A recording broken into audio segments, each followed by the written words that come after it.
All right, good evening, good afternoon. Welcome to the Yale Club of Oregon in Southwest Washington, hosting Dean Gregory Sterling for a talk on the Living Village at Yale Divinity School. We're honored to be joined by YDS staff all the way from New Haven, Connecticut. My name is Shannon Buckmaster. I will be your moderator and MC. Today, I am a board member for the Yale Club of Oregon in Southwest Washington alumni board. I am also privileged to be serving as a delegate to the YAA, Yale Alumni Association Board of Governors. I do want to acknowledge that we have several board members in attendance from our local club. We have David Frackleton, we have Matt Donahue, our treasurer, we have Mauro Shakatano. I hope I said that correctly, Mauro, who is our current board president, just started his first year of a 3-year term this year. So Mauro is joining us as well. I also want to acknowledge Yale Divinity School staff who is joining us today. So far, we are joined by Dean Greg Sterling from Yale Divinity School. We're also joined by Barbara Sabia, the Director of Alumni Engagement and Development at Yale Divinity School. And we're joined by the Reverend Jake Joseph, who is the Associate Director of Alumni Engagement and Donor Relations. That sounds like a very complicated business card. So we're pleased that you're joining us. We may have additional staff joining us to support questions and conversation at the conclusion of Dean Sterling's talk. It's with great honor, so much gratitude to welcome Dean Sterling to our meeting today. And I proudly hand over the meeting to you, Dean. Thank you, Shannon. I'm very proud you're one of our alums who is helping to lead this club. It's a real pleasure to be with you. My only regret, Shannon, is that my mother is not alive to hear your introduction. Uh, so, but I actually spent a few years of my boyhood in Idaho and graduated from Caldwell Senior High School. So I know a little bit about the Northwest, and it's a real pleasure for me to be with you tonight. And I'm sure I speak for my staff as well, for Barbara and Jake. I'm going to share my screen and walk through this fairly quickly and then give you a chance to ask any questions that you would like. But I think this will be an efficient way to present this material to you. So, what is the Living Village and why are we building it? Well, if I can get this to work, I'm not sure why it's not working. Just a minute. We can here. So, why should a divinity school build a structure like this? Why not the School of the Environment? Or why not the School of Architecture?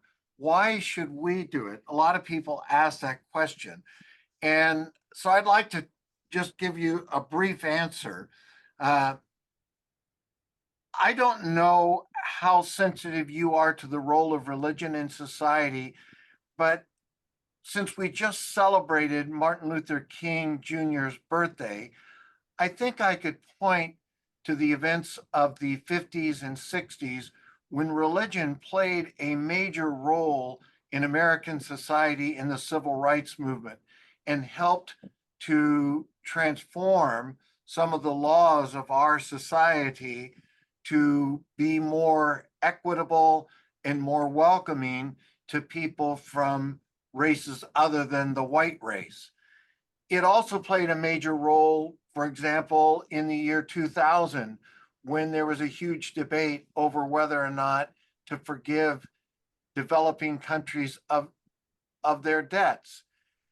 And I'm pointing to those two examples simply as a way of saying one doesn't have to be religious to appreciate the power of religion to help change things. So several years ago, I was invited to the State Department. This was actually prior to the first administration of the current president.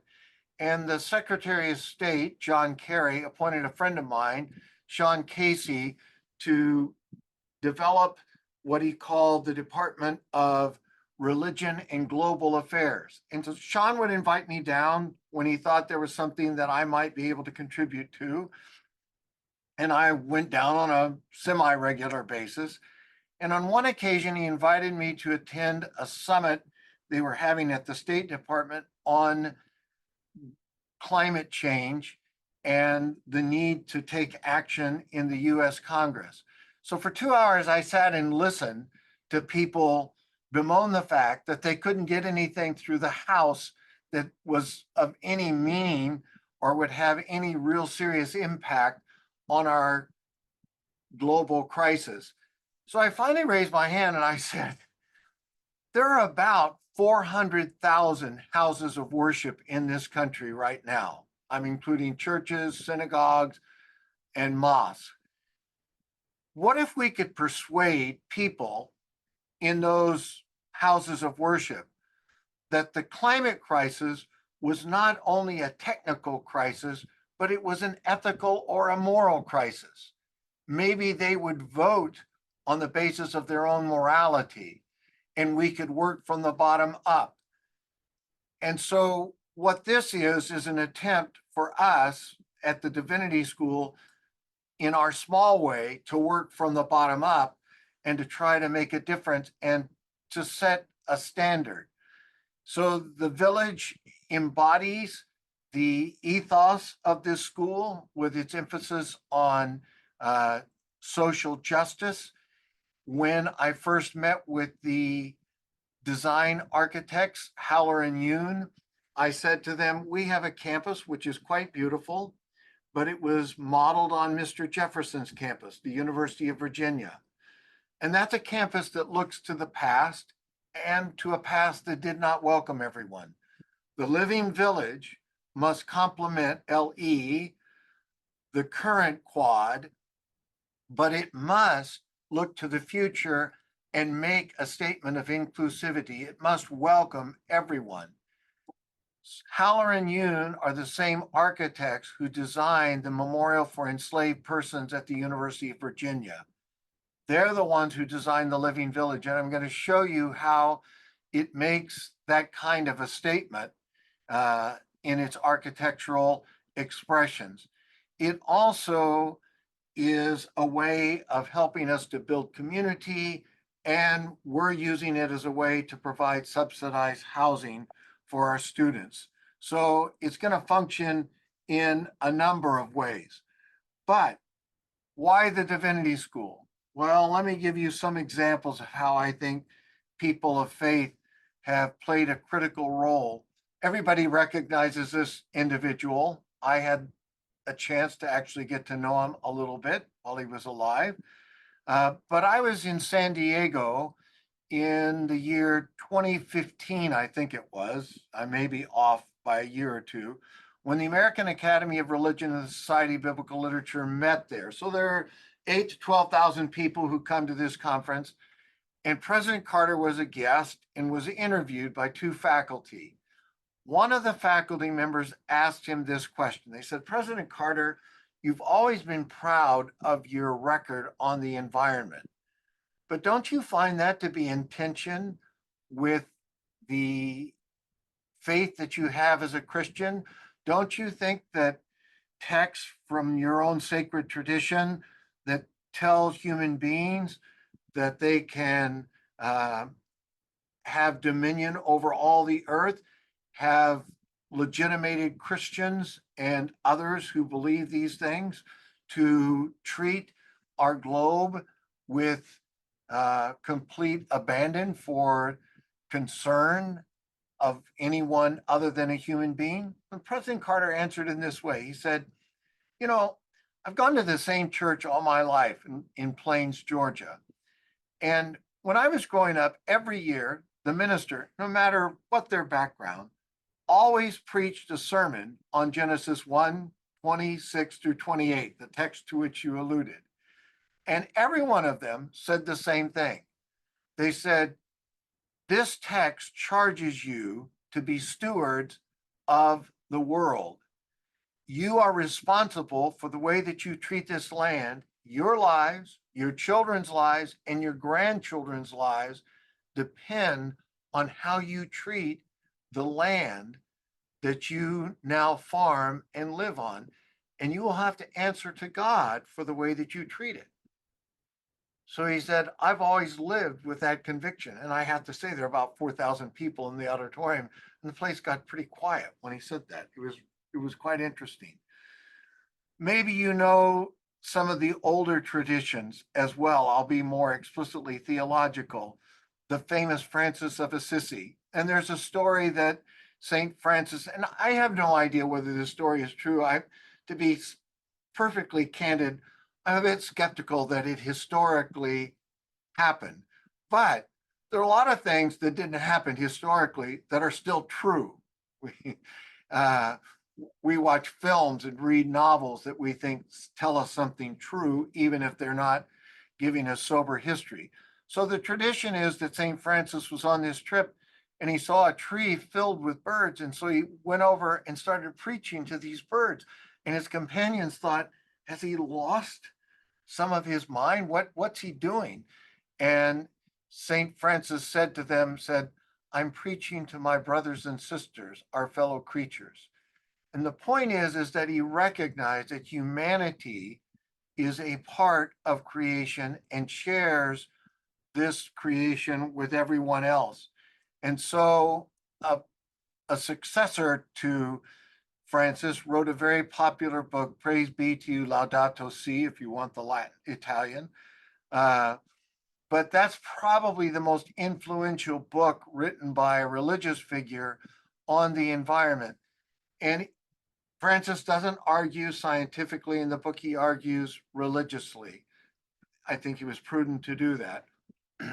But the point is that within Christianity, there is a rich tradition that teaches us that we should view ourselves as stewards of this creation and understand that we are part of this creation and not simply the masters of this creation. And here are a couple of examples very quickly of contemporaries.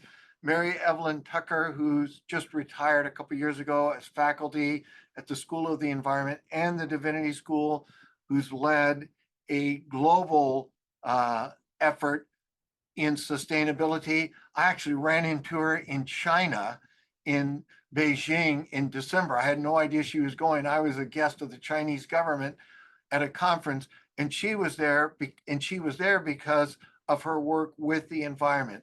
Or Jim Antal, one of our alums, who is a very important figure in the United Church of Christ, lives up in Massachusetts, but has been a staunch advocate for many years and is widely recognized advocate for sustainability for many years and is recognized widely for that. Well, I just offer these as examples. This is not the only thing that we're doing to try to address the environmental crisis. We have a couple of degree programs. We have a large number of courses. We have a group of graduate students that hold a conference every year on the ecological implications of their faith. We have a farm. We even have, and we've had this for many years, a carbon tax at the Divinity School. So every time I fly, I pay funds into this tax, and so does every faculty and every staff when we fly, and then we buy something for the school that will help us with sustainability. My point is that eco-theology, as we think of it, is part of who we are. And we take this seriously as a matter of our faith, not simply a challenge that involves technology. It certainly does that, but we think it involves more. So let's listen just for a minute to the current student body president.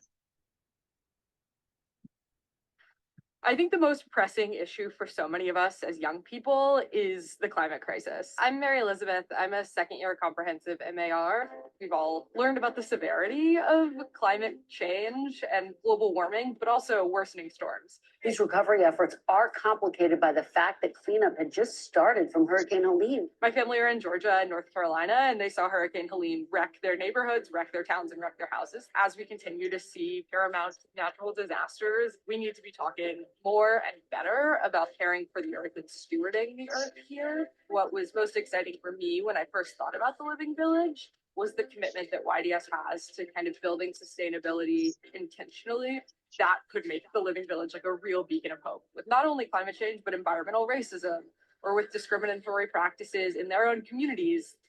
As so many of us go into the world, these are all like really concrete things that we need to be talking about with the people at YDS who are going to go out and become, touch points in their own church communities, faith communities, nonprofits, and leadership spaces in academia to try to fight against so many of the determinative factors that hurt us, hurt our health, and hurt our environment.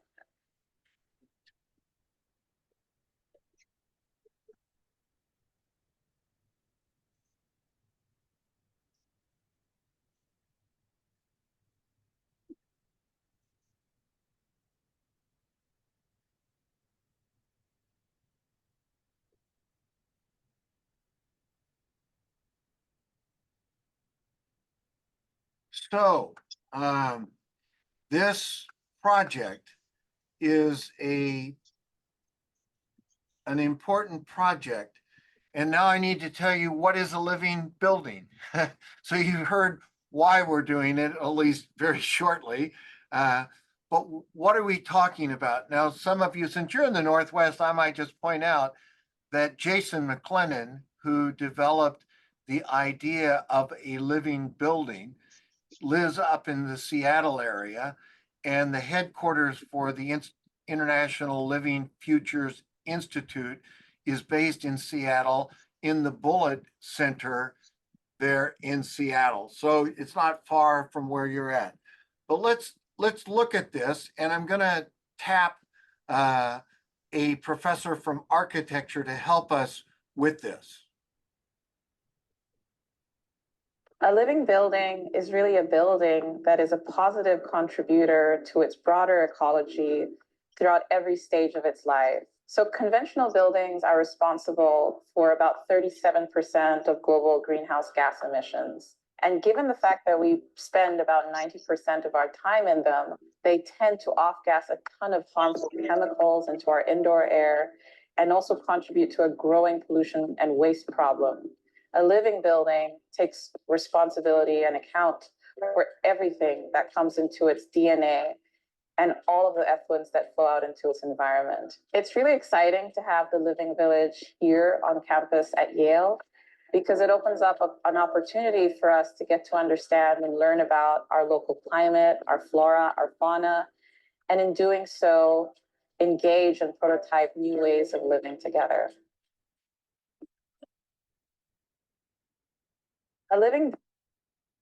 So let's look at it. This is the existing quad, and if any of you have ever been to the University of Virginia, you will recognize the layout. The difference is this is Marquand Chapel at the University of Virginia.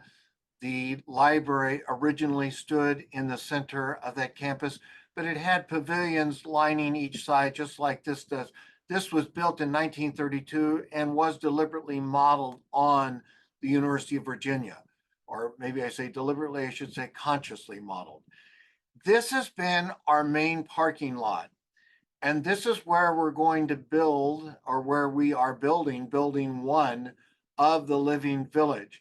So I like to use Joni Mitchell's line and just reverse it. When she's saying they tore down paradise to put up a parking lot, we're tearing up a parking lot to put down paradise. So we're doing the reverse of what some have thought about. That's where it will be built. And if you're wondering where this is at Yale, some of you may not have come to the Divinity School. If you headed up College and then up Prospect Street, past Science Hill, we're the northernmost reach of the Yale campus. Beyond us is some Yale property, but it's all residential structures beyond us. So the medical school's the south end, we're the north end of the Yale campus. And this will give you an idea of the layout of the Living Village. You can see it's a big U, and I'm going to explain why it has this particular design. You'll notice that the gables of the living village will align with the gables of the existing quad. So it's designed to match and to build harmony between the two. We've also highlighted in pink this central area, which is the main entrance. And I'm going to just say, when I was first introduced as dean, it was the first time I ever came to Yale Divinity Schools when I was introduced as dean. And they brought me through this door, and there was one door there.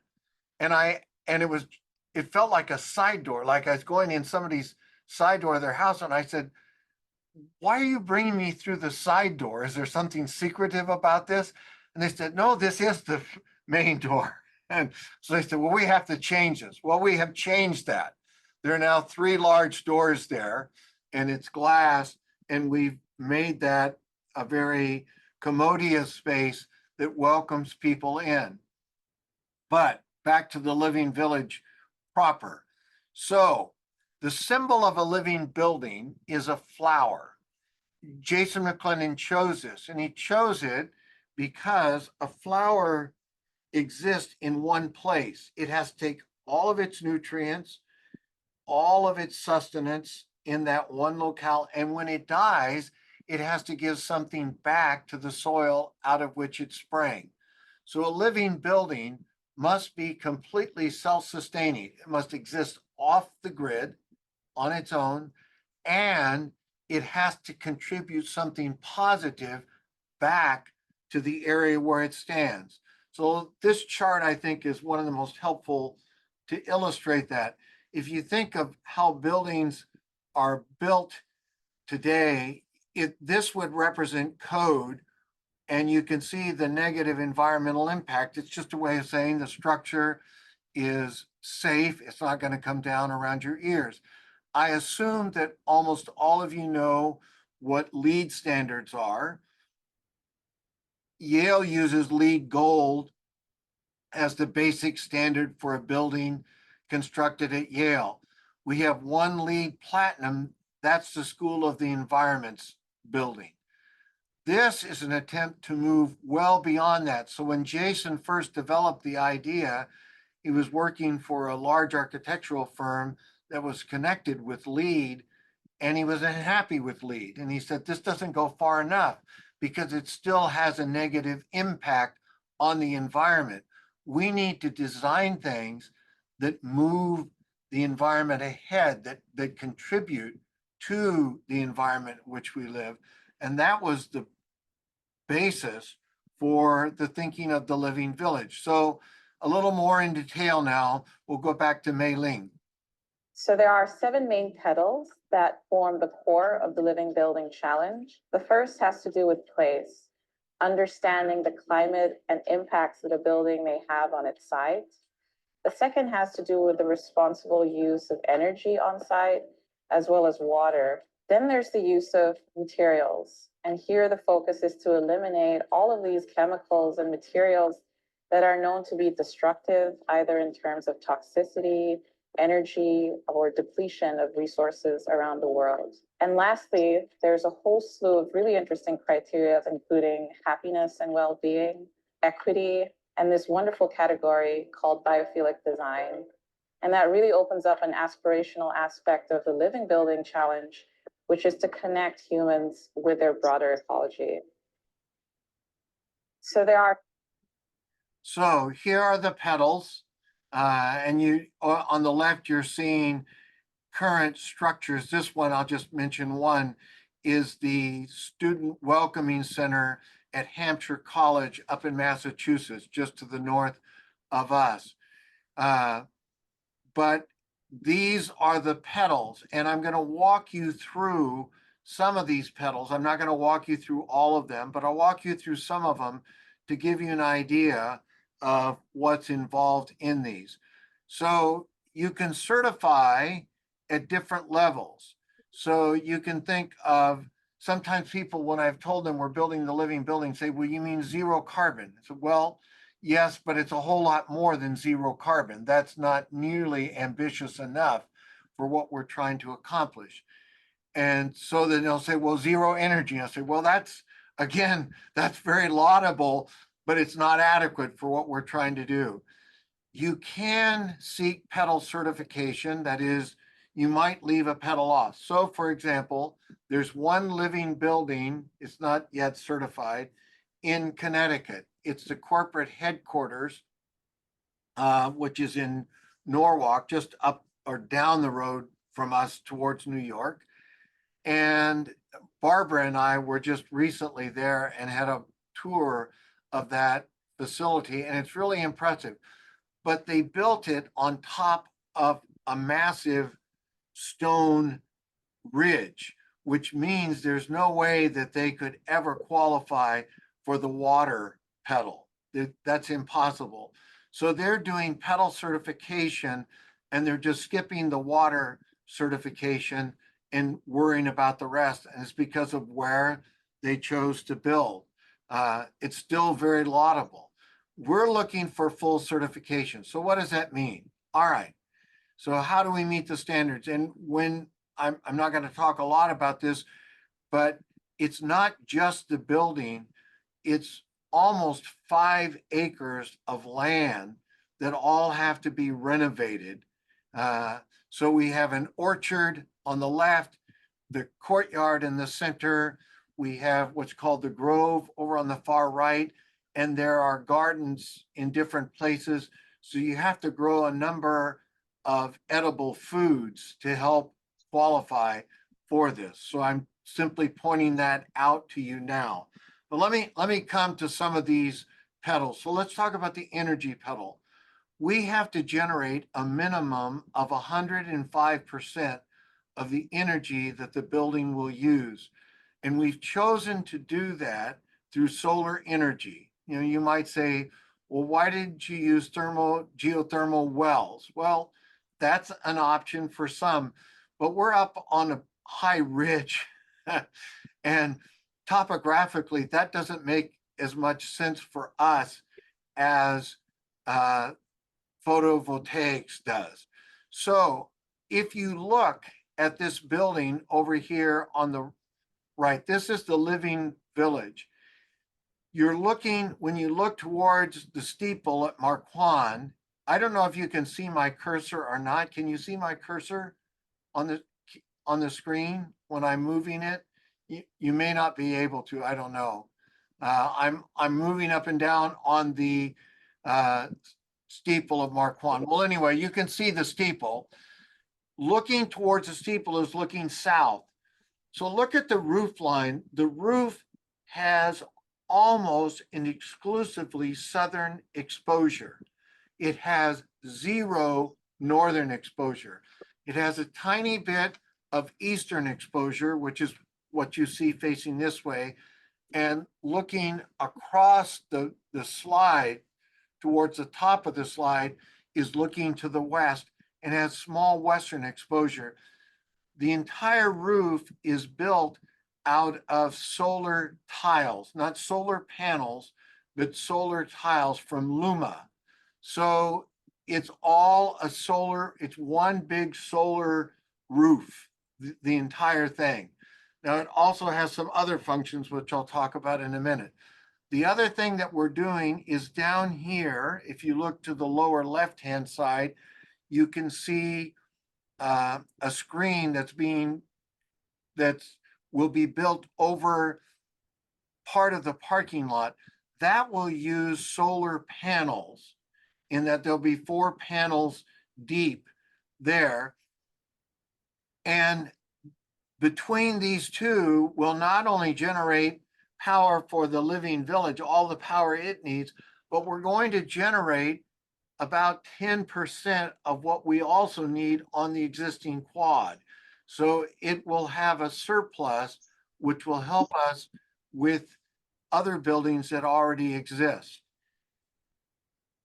The next thing that I could point out, here we go. Now you can see the degree to which the solar will have an impact simply by the coloring on this. And I'm going to point out at this stage, if you think of that with this open courtyard, because the roof slants in, this is also going to help us capture water from rain and snowfall as well. I'll come back and I will talk about the water systems in just a minute. But that's the idea behind the energy source. So there's the roof under construction. It's pretty well finished now all the way around. It's quite impressive. And the thing I like about it is that if you see a roof with solar panels, and I don't mean to be negative, but aesthetically, they're not that attractive. This looks like a regular roof, but it's all solar. So I'm very happy with this. We also have solar shading. And if you look at the angles of this structure, we call this the curtain wall that's on the outside of the glass, and it will have these shades built into it. They're not adjustable. However, all of those have already been pre-calibrated and are angled differently depending on where they're at on the interior court to provide maximum sun in the winter and to provide shade in the summer when we need to keep the building cool. So it's been thought through in a very careful way. What about the water pedal? This is the most challenging of all the pedals. We're going to have 3 different water systems. So I'll tell you about 2, and if you want, you can ask, and I'm happy to tell you about the 3rd. But the first water pedal will come from the rain and the snow that lands on the roof. So you can see in this particular slide, 2 10,000-gallon tanks, one inside the courtyard, one just outside the courtyard. So the water will be captured, will be funneled down to those tanks. It will first be processed, and then it will go back from those tanks, and that water is going to be used for irrigation as well as for the water feature inside the courtyard. And so that you'll know about the water feature, one of the things we did, I called Deborah Burke, who's the Dean of Architecture, said, Deborah, would your students be interested in participating in the Living Village? And she said, yes. I said, well, what if we had a little competition and let one of them design the water element for us? So 16 teams submitted proposals, and a group of us from architecture and the Divinity School chose the winning proposal. So we're building the water element, as we call it, from that. But that's where this is going to come from. That's one water system. I'm being quick. There's a second water system, and this is for gray water use. So when toilets are flushed, there is a tank which you cannot see. It's underground, and it will go through that tank, and it goes through a process of denitrification, nitrification to help remove some of the solids and to convert it into nitrogen. But then it will eventually make its way out to this lower area. And you can see we have several tanks down there. And then we also have a series of filters in fields. Some students the other day said, what are those, looks like pools out there? Somebody who was in a cantankerous mood said, well, those are your new swimming pools. Well, I hope no one swims in them, therefore processing the gray water. But they should be quite attractive. They'll have plants in them, etc. And then it will go back in, and the reuse of this will go for flushing toilets as well as for drip irrigation in the summertime.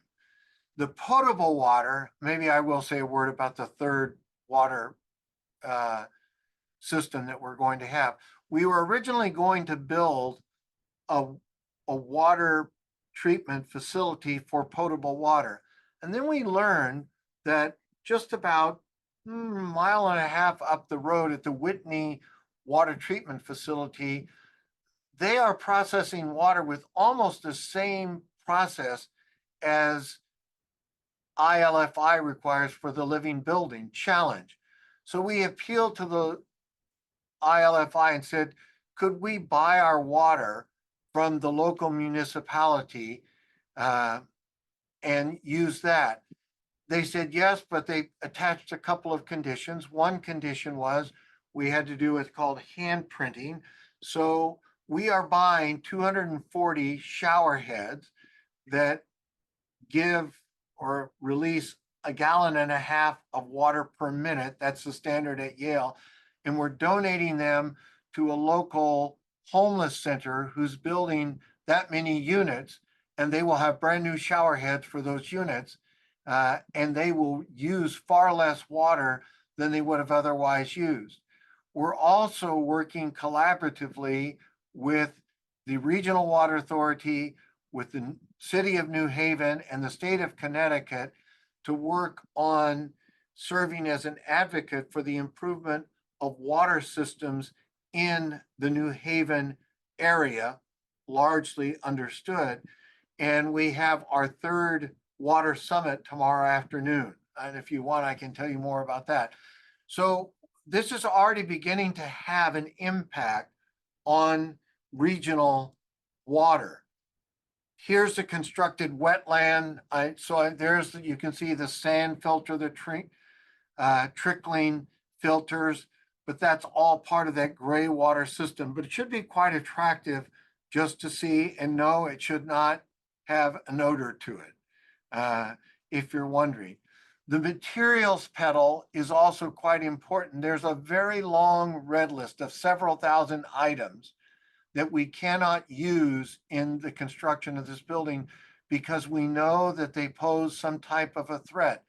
And one of the things that the Living Village has already done, Yale has now adopted a very limited form of this red list for all construction projects at Yale. And one of these construction projects, one of the people called facilities and said, well, we don't know that we can avoid these 20 things that you've got listed for this building project. That doesn't seem very fair. And the answer was, well, look up the hill. They've got a couple thousand they have to avoid. So it's already had an impact, and it will have a continuing impact on how every building at Yale is structured. So that's the red list that I'm talking about. And everything has to be thought through in very careful ways. It also includes things that I've learned a lot about. So for every ton of concrete that is generated, if you do it using the standard process, you generate 1/2 a ton of CO2 for every ton of concrete. So what we're using is grounded granulated blast furnace slag as 40% of the concrete. And what that does is it reduces the amount of Portland cement necessary for this concrete without reducing the strength of the concrete at all. At least, according to the Living Building Challenge, at least 80% of all the lumber has to be Forest Service Council certified. What does that mean? It can only be grown in a forest that will be restocked or replanted. Everybody involved must be paid a living wage. And you can see this FSC certification seal on a number of things that you buy. It's not just with lumber. But when I've taken people through there, I have to tell them, you can't buy this wood at Lowe's. I'm sorry, they don't sell it. We had to get it from Canada. And when it's shipped, it cannot stop anywhere between, because it has to come straight to the site where it's going to be used. So the standards are very strict for that. All of the flooring has to be combined laminated timber. So the floors are 6.5 inches thick, and they're all wood. This is almost an entirely wood structure. There are 100 steel beams. I'll say a word about them in a minute. But the flooring is super thick. It's very strong, and that helps with insulation as well as with strength. And the last thing I'll mention, there is some structural steel. So if you look on this slide at the right-hand side, the buildings to the left, that's building A, and the center is building B, and on the right's building C, very technical. But in building C, that slab that you're looking at there has a floor entirely beneath that. And that slab is 7.5 inches of concrete. So we had to use about 100 steel beams there. And there are a few steel beams up high in other high stress areas, but not very many. Almost everything is wood. So that's an idea of the materials. The beauty pedal. Well, I'm going to let you decide. Now, every day in New Haven is spring or summer, maybe fall. We won't take a picture of what it looks like out there today. It's pretty white right now. But here are some, there are the water gardens where the process will go. And of course, everything's always in full bloom when the architects have an artist draw this, but this will give you an idea. And you're looking, and that terrace up there is going to be utterly spectacular. The views of East Rock are the best in all of New Haven. Here's our amphitheater, and down below we're building what's called a memory pile. This is a land recognition to indigenous people, and the way that the communities here in New England did this was they piled boulders. So we hired 2 indigenous artists who've designed a memory pile for us, and it's going in down there so that we'll have a permanent land recognition. There's East Rock. All of you should recognize that scene, but look at the terrace, look at the view. I told the architects, you're looking from up above at the 3rd floor, looking down, that they made one fundamental mistake. Where this is being drawn from was supposed to be the dean's office, not dormitory rooms for students. But I think that ship has sailed, so my office is going to stay where it's at. When this is finished this year, it will be the largest academic living building challenge project in the world. It'll be the first Ivy League. It'll be the largest residential living building challenge project. And we will become potentially the first living campus challenge certified campus. So there are a number of firsts involved in this. So here's what we're trying to do. I have commissioned a book to be written by this. An architectural historian lives up in Boston, is going to write it. And the reason is we want to challenge every college and every university in North America.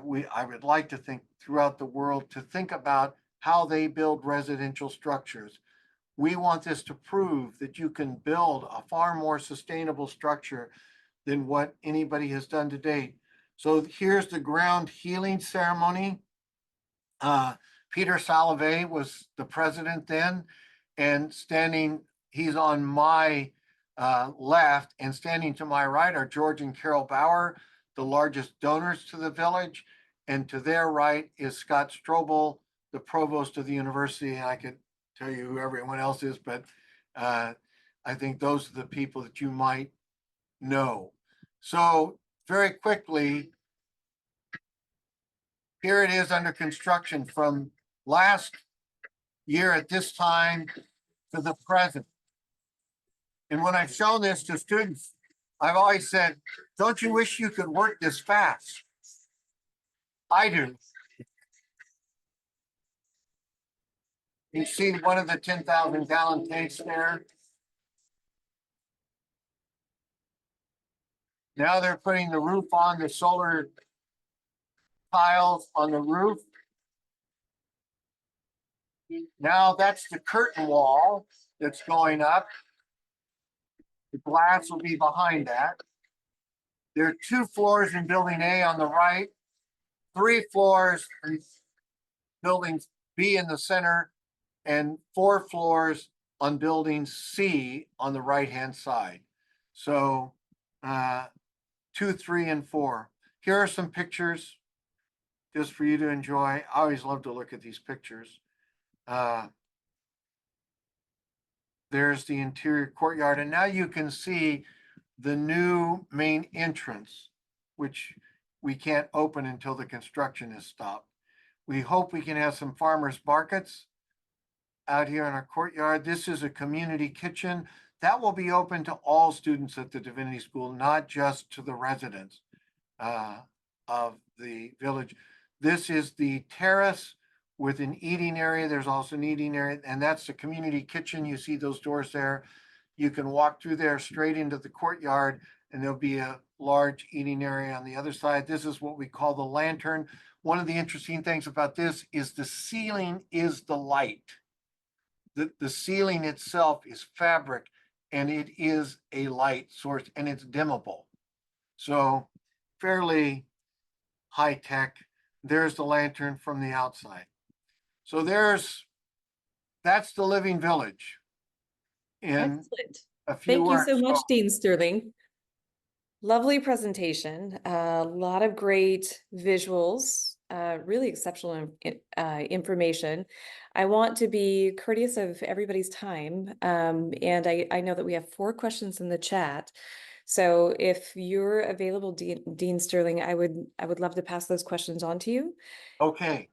And then if there are participants who would like to ask a question live and did not put it on the chat, by all means, use the raise hand function and I will call on you. And I feel a little guilty because I submitted 3 of the 4 questions into the chat. So I'll try to save the space there, but certainly I did forget to mention at the beginning, I did earn my MDiv from Yale Divinity School in 2005. So I'm very excited to bring visibility to this project. Yes, it's true. All right. Let's go ahead and start with one of our questions from the chat. And again, I'm going to share. So Beth Fry had asked, it's early days yet, but what would you hope for rebuilding in Los Angeles post fires? And then after that, we'll take the question from Mauro. Sure. So we have more than 100 alums from the Divinity School who live in the LA area. I wrote every one of them an email personally. And we did have some of our alums who, one serves a church that burned to the ground. And while very few of our alums, I don't know about Yale more broadly. I would guess that some Yale have lost property, some Yale alums. But everyone knows people who've lost property. So what I would hope is that as people begin to think about rebuilding in LA, they're obviously going to have to think about the issues of fire. And I will say this, for those who are climate doubters, look at I grew up in California. I was born in California. My parents' family, my mother's families were all from the LA area. I don't know how many times I've been there in my life, but many, many times. So this is fairly personal for me. Still have family who live there. But I'm hoping that they will not only think about how to build structures which are safer from the fires, but they'll also think about what is sustainable for the larger environment. When I was a boy, LA was a smog city. And when you went there, it was like driving into fog almost, and you couldn't really see the mountains. Today, the air is much cleaner. I mean, they have really made a difference in the quality of their air. I'm hoping they can make this kind of difference in the way that they build their structures. But they're going to have to think about that in careful ways. So we'll raise a voice for that. But that's what I'm hoping. Excellent. Thank you. And Yale Club of Oregon and Southwest Washington, President Mauro, would you like to ask your question? Sure. Just first, thanks to Dean Sterling for being here with us.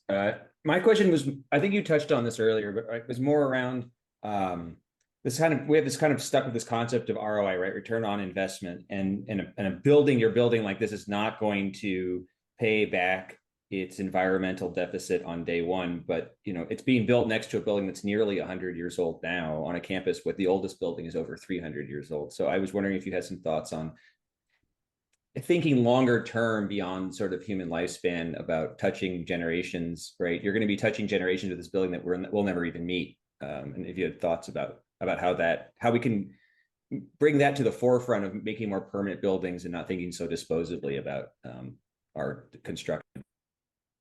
Thank you very much for that question. Can we use first names? I don't need to be so formal. You can call me Greg.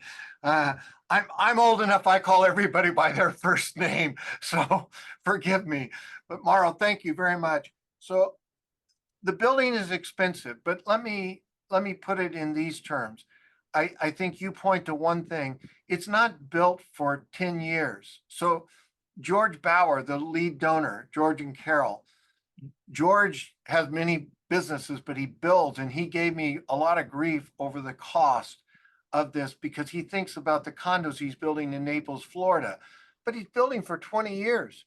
We're not building for 20 years. We're building for 100 years plus. And it changes the nature of the material. So everything at Yale is more expensive. And this probably has about a 15 to 20% increase in cost. One of those factors is you're building a utility plant inside it. I mean, you're building a water treatment facility, all of the energy, the electrical, all of that is within it. We're not going to have an electrical bill. And we're going to reduce the electrical bill that we have over on this side of the quad. We're not going to have a bill for sewage. That'll all be handled in this process. So there are a number of ways in which we will save money. But I also want to say this. And so, I mean, I think within 15 to 20 years, it should pay for itself. That's our rough estimate.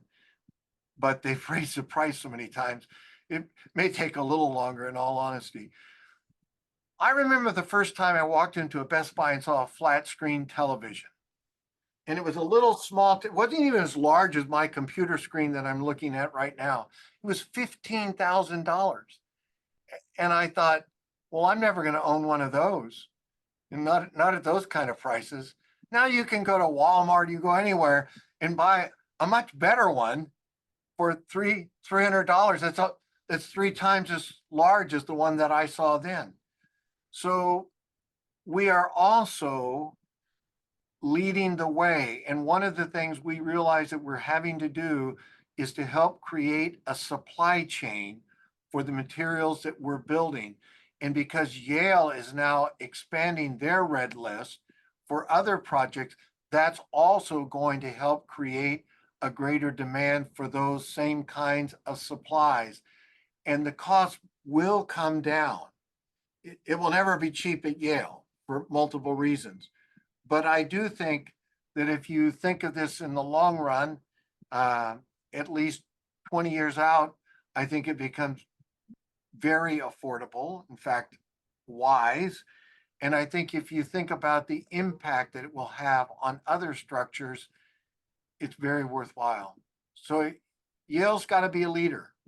And if you're going to lead, you will pay a certain price to lead. And we're doing that with this building, but I'm going to defend that. Thank you. I'd like to ask one of my questions next that I had put into the chat, and I certainly hear that it was adjacent to part of the conversation in the presentation, but also your response to rebuilding after the wildfires, and to some degree, your response to Mauro's question as well. So I work as a bureaucrat, right? I'm in policy and government and public service, and the longevity of bureaucracy often sees policy changes that can shift priorities. And without making this overly political, I don't want to put you on the spot, but we've seen recent adjustments to federal and international policy around environmental supports. So the question I have is, what do you think the balance is between public and private sector responsibility for ethical environmental stewardship? Yale Divinity School is choosing to do this at a greater cost. It's an elective development, and yet you're providing feedback, market viability, an environment where these ideas can be tested, supported, and hopefully perpetuated. So if you could comment on that, I would appreciate that. No, thank you, Shannon. That's really an important question. I realize that this is counter to the trend to pull out of the Paris Climate Accords. And it's counter to all the discussions of dismantling the EPA, etc. However, there are 40,000 homes in the state of Connecticut that are in danger of flooding the next time we have a major hurricane hit along the sound. And these situations are not getting better, they're getting worse. So the wildfires in LA, the ferocity of the hurricanes that we see in Florida, and this year all the way up through the interior in North Carolina. We saw a clip of some of the flooding in North Carolina in the presentation. All of that is a pretty dire warning that we ignore this to our own peril. So I don't think that we have the power. I'm not going to be invited to the State Department the way I once was. I mean, let's be realistic. I'm going to be persona non grata to certain people. And I know that. But the ancient Stoics used to talk about what was, and I think of the Greek phrase, ephemein, in our power, what we can do. We are responsible. I am responsible for what I can control, what I can influence. I can influence the Divinity School. I can influence Yale. This is where I'm going to exert my influence. All of you can exert influence in the places where you live. And it's going to take all of us to do what we can. And I think it's going to have to come from the bottom up, because right now it's certainly not going to come from the top down. So I'm just not going to spend my energy campaigning for national policies right now, because I think, well, I started to use a biblical phrase, but it's too candid. I'll just say, I'm not going to beat my head against the wall. How's that? I started to say I'm not going to throw my pearl before swine, but anyway, you didn't hear me say that. That's Jesus, not me. But I will work for the things I can do something about. And I think I'm responsible for what I can do. So I urge all of us to do the same. Thank you. I feel slightly guilty posing that question with recent events, but you gave a vulnerable answer that I think was meaningful.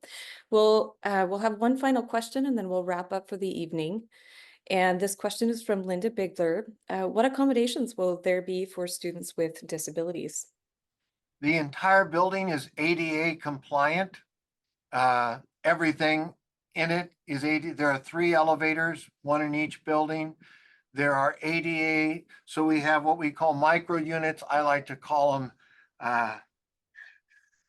you can think of them as Manhattan studios. They don't have a kitchen, they share common kitchens, but those common kitchens are really nice and they have spectacular views. They're not going to suffer. We have studio units, the majority are studios. We have 1 bedrooms and 2 bedrooms. There are ADA compliant units in all 4 categories.